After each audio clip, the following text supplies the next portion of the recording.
ভাঙ্গি তো কেউ চায় না, কেউ চাচ্ছে ভাঙ্গি।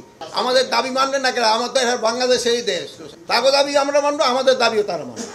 অটোরিকশাটা বলা যায় এটা উচ্চ আদালতের একটা এটার ব্যাপারে আমি তো এই মুহূর্তে যদি কোনো একটা উত্তর দিই আপনাদের, এটা হয়তো আমার আবার কন্টেম্প্ট অফ দ্য কোর্টও হয়ে যেতে পারে। এই জন্য এটার ব্যাপারে আমি তো এখন বলতে পারবো না। উচ্চ আদালত থেকে যে নির্দেশনা আসে ওই নির্দেশনার মতোই আমরা কাজ করব। তো আমরা আশা করতে পারি একটা খুব ভালো নির্দেশনা আসবে এবং ওই নির্দেশনার আলোকে আমাদের এই অটোরিকশার এই প্রবলেমটা, এটা সমস্যাটা সমাধান হবে। তাদের ক্ষেত্রে তো সবসময় তো আহ্বান যে তারা একটা শান্তিপূর্ণভাবে তাদের প্রোগ্রামটা চালাবে, শান্তিপূর্ণভাবে। ভাঙ্গি তো কেউ চায় না, কেউ চাচ্ছে ভাঙ্গি। এটা করে কিন্তু তারা তাদের পপুলারিটি হারাচ্ছে। তারা এইভাবে তো চাচ্ছে। আর প্লাস আমরা বলছি যদি তাদের কোনো দাবি থাকে বা এই থাকে, সোলার দিয়ে উন্মুক্ত আছে, আপনার ওখানে যেয়ে বলেন।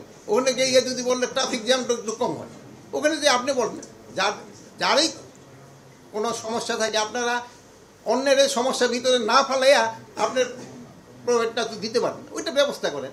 আমাদের দাবি মানবে না কেন? আমাদের বাংলাদেশের দেশ, আমার ভাই বোন নেই, তারা মানবে না কেন? অবশ্যই মানবে। তাকে দাবি আমরা মানবো, আমাদের দাবিও তারা মানবে।